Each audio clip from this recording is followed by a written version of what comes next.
În primul rând vreau să-mi cer scuze dacă se aude prea tare mașina de spălat, pentru că e la stadiul de stoarcere, din câte îmi dau seama, și din câte se vede, mi-am scos pe masă pentru că vreau să mă apuc să-mi gătesc și cum aveam acești cârnăciori de casă, nu știu cum îi voi face, dar cred că mai mult ca sigur prăjesc, că altă variantă nu am. Mi-am scos aici, după cum se vede, unt, lapte și cartofi și da, e de la sine înțeles dacă se văd cartofii, laptele și untul că o să fac piure. Bun venit la prima zi din acest clipuleț cu și despre mâncare. O să vă arăt, bineînțeles, că o să vă arăt, nu o să vă arăt chiar tot procesul, o să vă arăt ca de obicei în momentul în care îmi pun în farfurie. Și puțin timp mai târziu, acesta este piureul meu. După cum se vede, cârnăciorul a scăzut destul de mult, iar ce se vede cumva aici este o varză murată, alte murături nu aveam în casă și mi-era poftă să mănânc piureul cu cârnăcioare cu ceva agritură. Și așa arată farfuriuța mea. Știu că nu arată prea apetisantă, dar important e să-mi placă mie. Ziua a doua a acestui clip, după cum se vede, am pus fasole la fier. Am avut-o pusă de aseară în apă la înmuiat și ceea ce vreau eu să fac cu ea este să fac fasole bătută, cel puțin eu așa o știu, dar o să vă arăt oricum și la final, așa știu că se zice, nu știu în alte zone cum se zice, dar eu îi spun fasole bătute și după cum se vede aici am 5 CP de mărime medie pe care le-am pus în apă să nu mă mai usture în momentul în care o să o tai. Aici mai am ceva bulion din asta făcut în casă, dar mai mi-am scos și acest borcanel pentru că am impresia că o să îmi mai trebuiască bulion, dar o să văd la momentul ăla. Sare și foi de dafin, astea sunt pentru momentul în care eu o să prăjesc ceapa, dar până acolo mai am pentru că doar ce am pus fasolele la fier și știm cu toții că fasolele fierbe greu, deci cu ocazia asta poate să stea și ceapa mai mult în apă, să nu mai usture prea tare, deci da, fasolele bătute voi face astăzi. Nu vă arăt tot procesul, o să vă arăt doar finalul. Acum că fasolea s-a terminat, este fiartă, am dat-o la o parte și mă ocup și de anume ceapă. O să-mi scot un stensil la mea de care mă ajut mereu la tocatul cepei când am ceapă prea mult.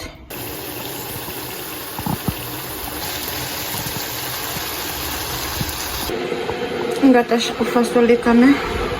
Am terminat-o într-un final. Știu că este prea multă ceapă pentru unii, dar eu iubesc ceapa, deci la mine cât mai multă ceapă dacă este posibil. Și atât. Și pentru astăzi ne revedem, nu știu, zilele următoare. Ziua 3 a acestui clip, după cum se pare, mi-am scos pe masă o caserolă de copănele, fidea, bulion, sare, o sticlă de borș, câțiva cartofi, morcov, păstârnac, un ardei din ăsta, capia sau cum îi zice, un ardei gras, verde, galben, ceapă țelină.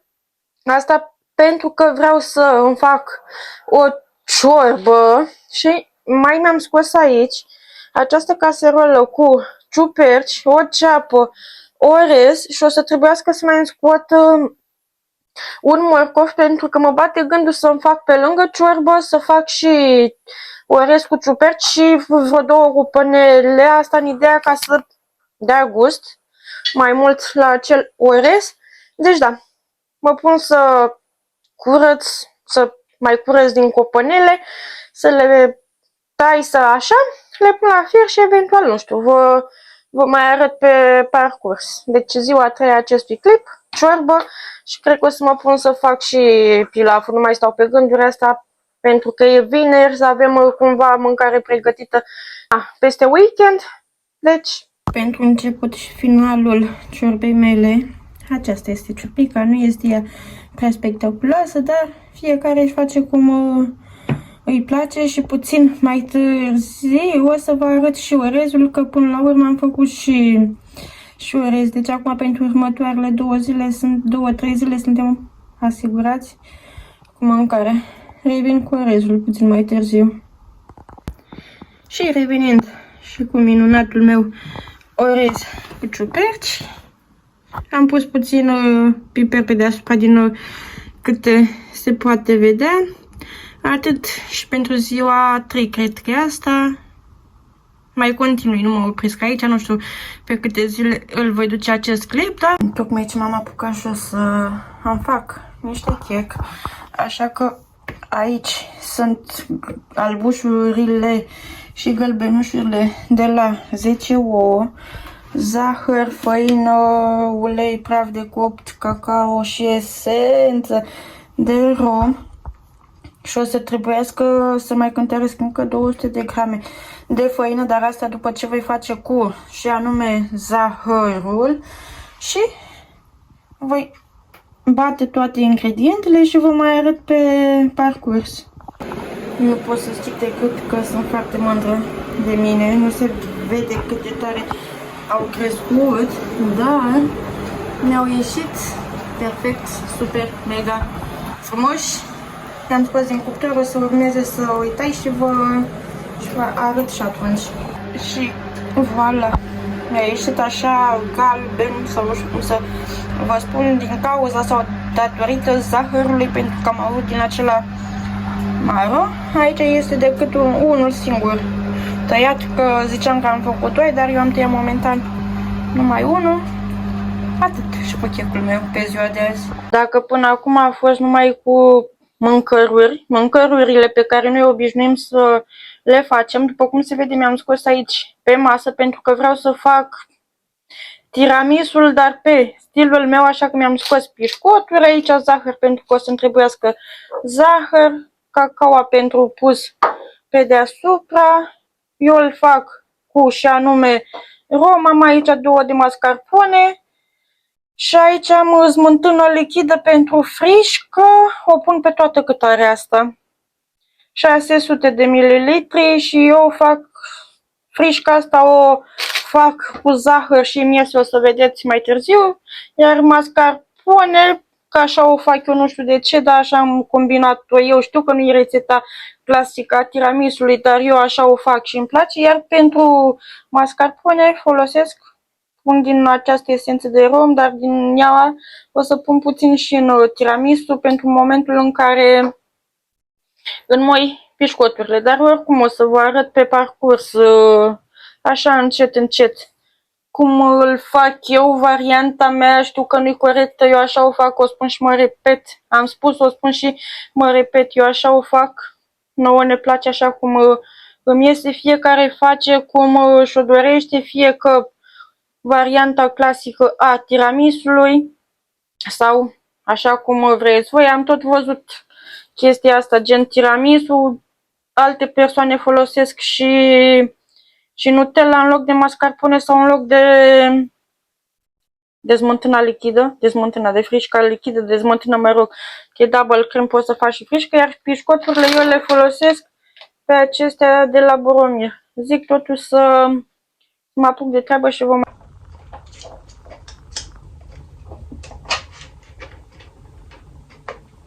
Vreau să pun zahăr ca să obținem frișca.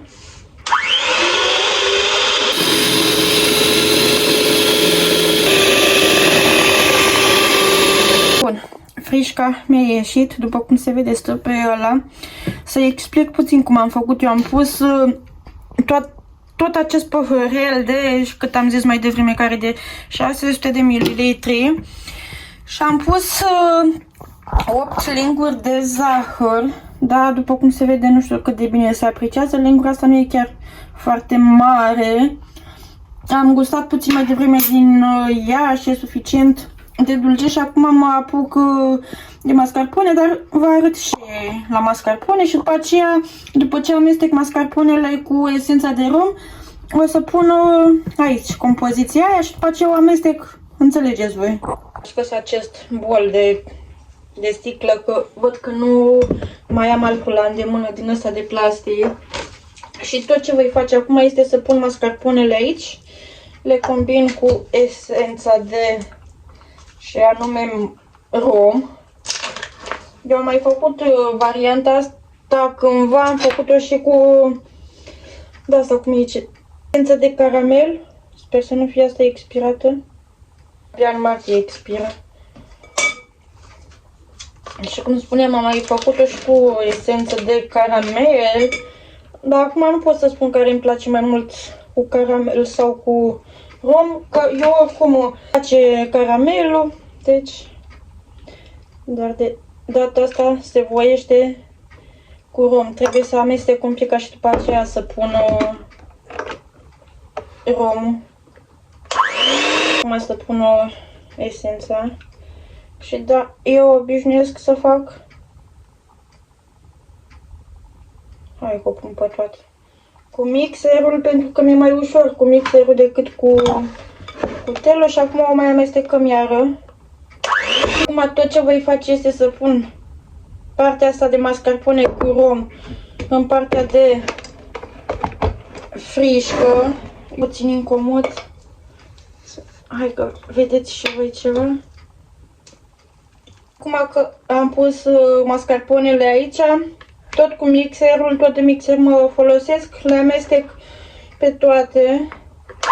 Și acum că virgulă, crema mea este făcută, haideți să montăm împreună. Deci, pișcoturi, cafea, cremă, cacao și îl voi face în această tavă de ina, pentru că altceva nu am. Mi-am adus aici lingură, spatulă să pot întinde crema, numai că acum trebuie să am grijă să nu înmoi pișcoturile, primele pișcoturi care vin aici pe tavă să nu le măi prea tare, pentru că știm cu toții că în timp ăsta cum trebuie lăsat peste noapte sau cel puțin mai multe ori la frigider, să nu se ducă tot lichidul pe pișcoturile de pe fundul tăvii.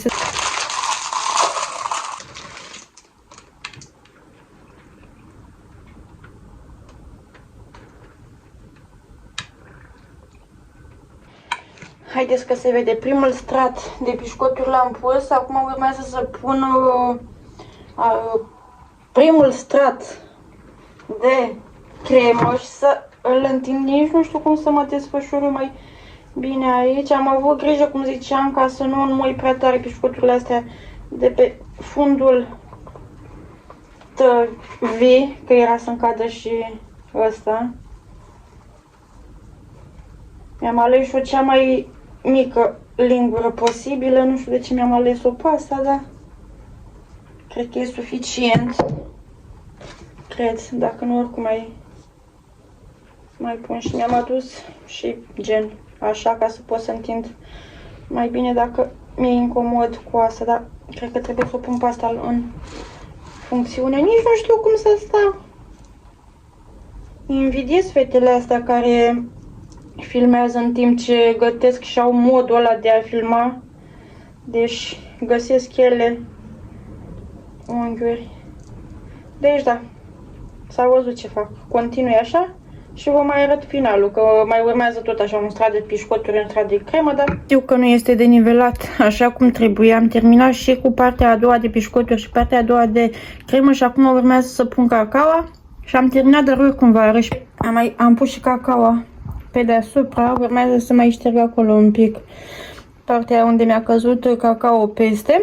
Acum o să caut o folie în frigider și acolo va sta până mâine. Deci nu este vreo ocazie specială de am făcut această prăjitură, am făcut-o doar că să fie, să avem ceva dulce de